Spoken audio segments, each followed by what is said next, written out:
السلام عليكم ورحمة الله تعالى وبركاته. اللهم صل وسلم وبارك على سيدنا محمد صلى الله عليه وسلم.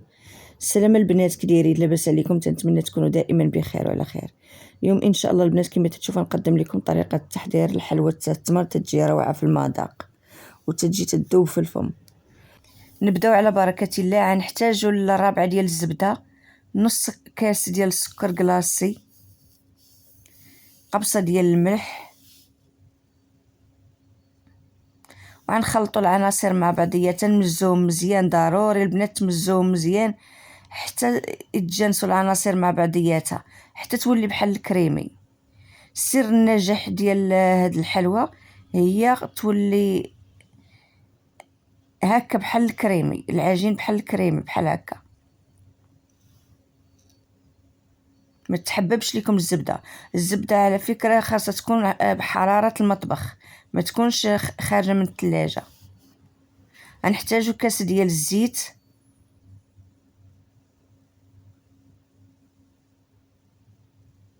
كما شفتوا الزيت راه كبيت بالشوي بالشوي وانا تنخلط وتنمزج العناصر مع بعضياتها بهذه الطريقه. ضروري البنات الزبده تكون بحراره المطبخ باش تسهل عليكم العمليه.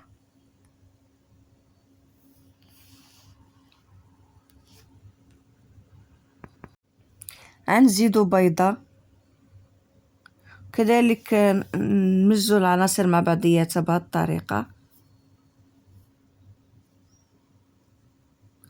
من بعد غنزيدو باكيه ديال السكر فاني،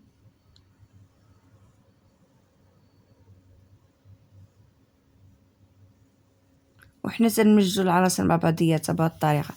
كما تشوفوا البنات ولات على شكل كريمي. من بعد غنزيدو الدقيق حسب الخليط، ما تكونش العجينه قاصحه وما تكونش خفيفه، ضروري تكون شاده شويه في راسها.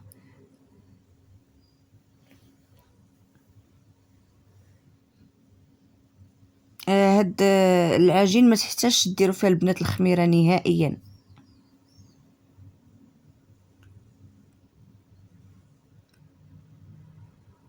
تنجمعوا العجين ديالنا من بدون دلك، ضروري البنات ما تدلكوش، حيت الا دلكتوها راه ما عاد تصدقش ليكم. غير تنجمعوا بين يدينا فقط. العجين ديالنا صبحت جاهزه كما تشوفوا البنات. غندوزو نوجدوا الحشو ديال التمر. هاد القياس ديال العجينه غيعطيكم تقريبا ربعه ديال المعجون ديال التمر.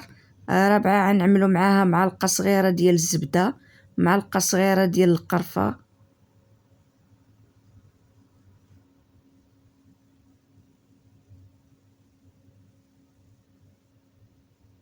معلقه كبيره ديال ماء الزهر،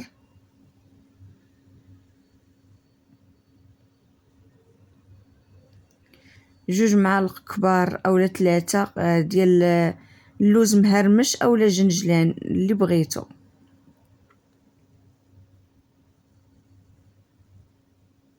من بعد تنمجوا العناصر مع بعضياتها. ودابا غنبداو نعملوا كويرات تقريبا تكون فيهم ديك 6-7 غرام، ولا عينيكم ميزانكم.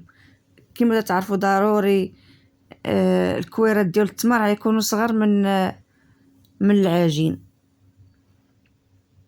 تنبقوا على هذه الطريقه حتى نساليو التمر كامل بهذه الطريقه.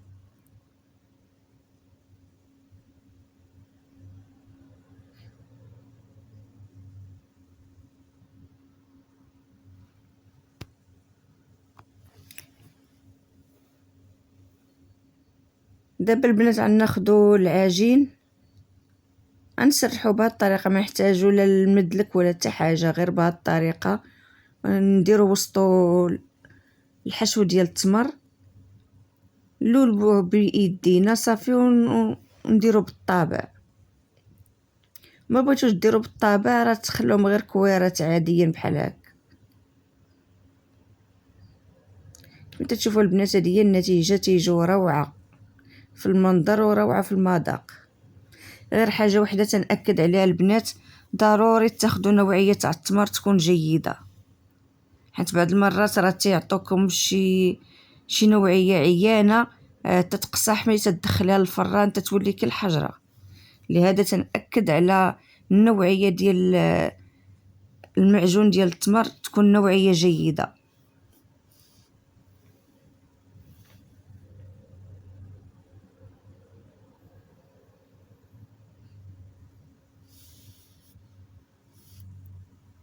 كما تشوفوا البنات تنشد العجين بهذه الطريقه، تنعمل في وسطو كويرات ديال التمر وتلوي بهذه الطريقه وتنضغط عليه بالطابع.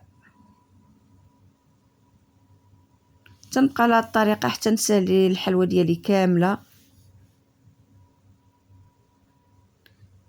تنتمنى الا عجبكم الفيديو ديال اليوم ما تنسوش تعملوا لي لايك واشتراك وتفعلوا الجرس باش يوصلكم كل جديد ان شاء الله.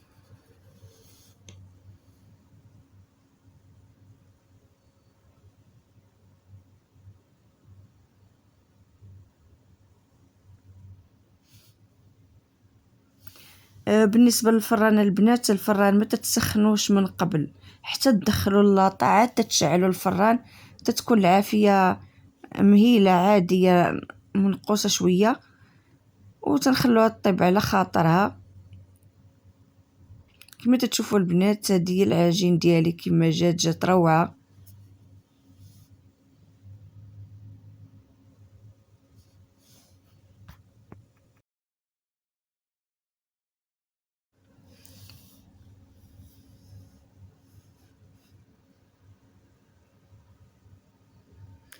وهذه هي الحلوه ديالتنا البنات. من بعد ما خرجتها من الفران تنخليها ضروري تبرد مزيان، ضروري هذه ضروري ومؤكده تبرد مزيان.